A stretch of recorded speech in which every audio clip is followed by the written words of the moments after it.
Hi, my name is Caroline DeFreitas, and I'm the HR Director for Soho Medical Doctors. Hi, I'm Falana Galileo, and I'm one of the HR generalists at Soho Medical Doctors. And today is another episode of More Than HR Monday. And this is also Yay! a special one because it's Memorial Day. So we're super excited. We hope you enjoy your time off today. And today, what are we talking about? We're talking about how do you set up boundaries as a remote worker? And Falana has done a lot of research in reference to this. So we're going to piggyback off of each other and just showcase how you set up those boundaries. So the first boundary, Falana, is build physical boundaries. So how do you do that? Yes. So building a physical boundary is really important.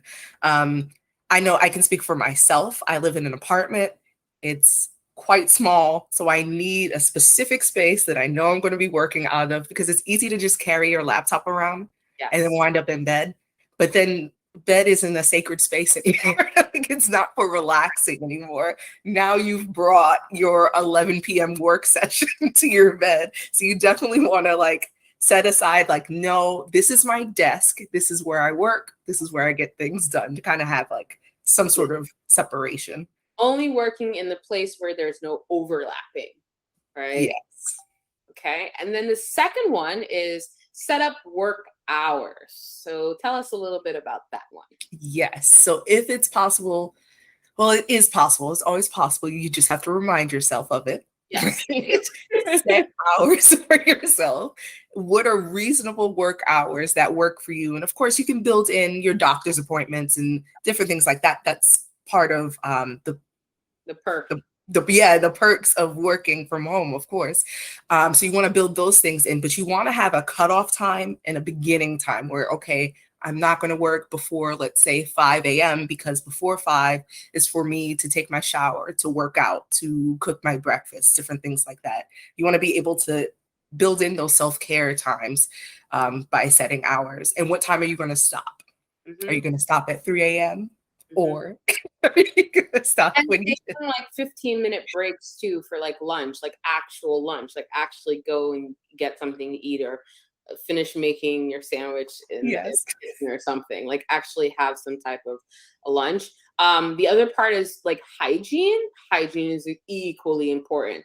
Please do not wake up, start working, and not take a shower. It refreshes you in a sense, physically, mentally, all of that, spiritually. It refreshes you to take a shower, brush your teeth, and it helps prepare you like you're at work in the office type of thing, even though you're working virtually. So I do recommend proper hygiene, making sure people take a shower. If you decide to put back on your pajama shorts, that's okay. That's up to you. You know what I mean?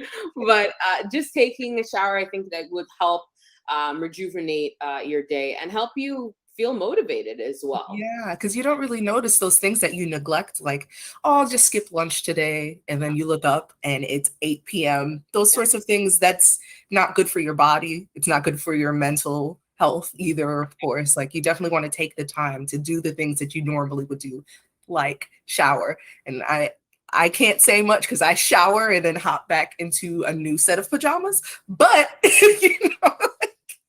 comfortability. Comfortability. I also just want to share, some people do their emails in the beginning and then do it later in the day, and then or do it in the middle at a certain sweet spot. Everybody's going to be different, so we can't expect everyone to do everything the same as you're doing. So just being mindful that it has to set up in a way where people are able to work their best, and having to know different personalities and how people work is the best way possible. So knowing that someone answers usually their emails in the morning, and then at night, you'll know that there's a gap, and just being aware of that.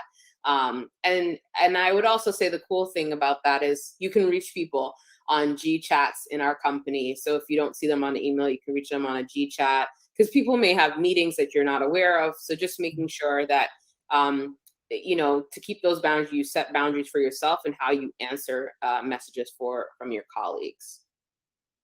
Yes, definitely. And then the third one, right? The third one is take your work on the road. What does that mean? Yes. So Just like staying in the house all of the time and just working, eating, sleeping, that's not good for you either. So you want to make sure that you're taking time to go outside. And since you are working remotely, you can even take the time to go work outside. So Mhm. sometimes I'll go walk down a couple of blocks and sit at a Starbucks and do my work outside just to be in the sun. It feels different than, sitting in your house all day, kind of gets redundant. Absolutely. I have a pool where I am, and I'm able to have that space because I can sit at the pool with my laptop and continue doing work. The water kind of helps me stay calm, and be calm. And so I like looking at the pool water. Some other things or suggestions is if you just need a break, like you physically need a break, some people go to a park and work through at a park, or you can have Starbucks and use the VPN. Depends on what you want to do, and make sure it's all, it's fine in terms of the network and the hotspot, and what you need for the internet. But I definitely think switching it up, not always staying stationary in the same exact spot, is possible, because you don't want work to feel boring either. Like day in, day out, you're in the same spot. Because remember, when we worked in the office, it wasn't always, we also moved too, right? You would go into someone else's office, talk to them a little bit, then you would move to a board meeting or something and go in that. There was some sort of change in that. Some people even had different locations that they had to hop to. So it became like this nice variety. So create that variety within your working from home space. Fourth one, Falana, pencil yourself in. Yes. So it's making sure that you have time for you. So just like we make a schedule for ourselves during the workday, like in the morning, I'm going to check emails. During this time, I'm going to work on X, Y, and Z project. Then I will do this thing. You want to make sure that you're inserting yourself in your schedule. You want to make sure that you're taking those breaks and going outside and just taking a moment to breathe. The 15-minute breaks that you're allotted, take them for Yep, sure. Go do absolutely. something different, look at something different, remember that there's more than just work, and then Mhm. return to your computer. Um, Absolutely. and then, of course, after work as well. This article I really liked. It suggested that you make plans with friends because it's harder to cancel on friends or with other people than it is to cancel on yourself. Because Mhm. I know I definitely do things like, oh, yeah, I'm going to go for that walk today.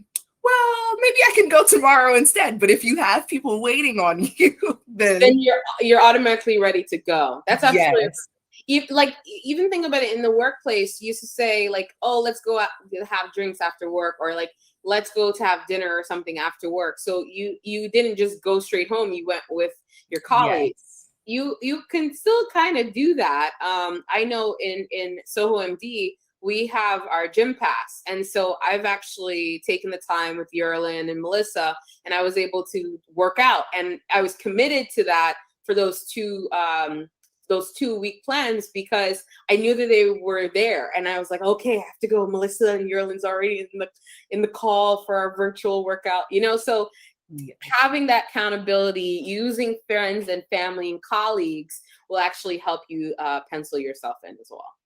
Absolutely. And the other one, I think that would be the last one. So save the best for last. Advocating for yourself.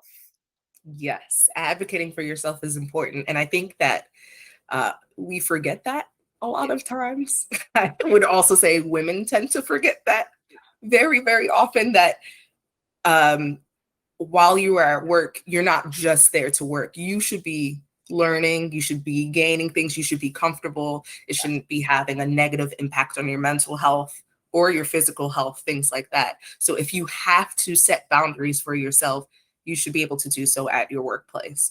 Yeah. So things like setting those hours, of course, if it works for your company's needs, you want to come to some sort of middle ground where you can come up with, okay, these hours work best.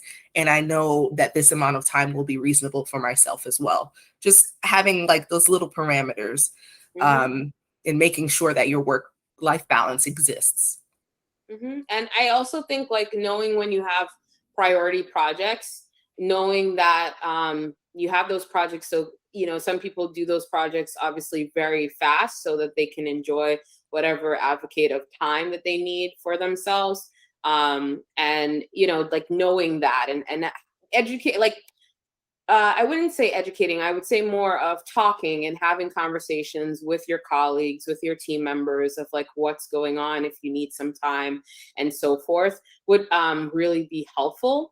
I also say that if members don't respect your boundaries, that you have a conversation about it. So we're talking to you about setting boundaries, but the other flip side of setting boundaries is knowing who respects your boundaries and who does not. And if someone doesn't respect your boundaries, you have to find out why. What is it that they're not respecting? Is it something that impedes on, your work performance where you have to set boundaries? Like, what is it? So knowing that you're setting boundaries is one thing, but then ensuring that the organization and the teams that you work with also respect your boundaries. I think that's also equally important. And you also have to stand up for yourself in reference to that as well, as professional as possible. Yes. Yes, very appropriately. But yes, if you know that you cannot handle another project at this time, maybe come back with an alternate deadline that might work better for you since you have high priority needs elsewhere. Just Yeah. definitely keeping open communication. And of course, that's not all on you. Like Caroline mentioned, you want to make sure that your workplace is a safe space for you where you are able to have those communications. Mm-hmm. Because people don't know what you're going through, right? People don't know if you, unless you share it, right? People don't know if you're burnt out. People don't know if you just are sad. People don't know if you really have a deadline because you want to make sure you see your son or daughter at a graduation. That's why you needed the day. People have no idea why you set boundaries and how you're doing something specific. So you have to talk about it, so that people are able to understand and meet you halfway and accommodate the situation. All right. Yes. And Philana, I mean, overall, the reason why we did this is also for people to know that their mental health care matters, right? We work in a mental health practice. We know hands-on with our patients and even with our staff, because we are a mental health practice, we do get to know, how we can accommodate our staff. I think it's just really, really important for people to look at their mental health and see that it affects all aspects of your wellness circle. Yes. Environmentally, physically, emotionally, intellectually, it literally affects every single thing. So Falana and I really wanted to come on and talk about these boundaries because it is remote working. People tend to work a lot more. People tend to jump up and work at wheeze of the hours or whenever something comes up in their mind. So we just want to make sure that we're thinking of you and giving you options and solutions. Yes, put on your do not disturb on your phone when you need to. Just And do that today. It's Memorial Weekend. Do that. oh Today. yes, enjoy it. This is a holiday. Take a break. Take that It break. will be there tomorrow.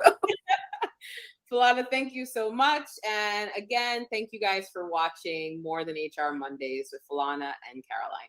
Cheers, guys. Thank you. Happy Memorial Day. Happy Memorial Day. Bye.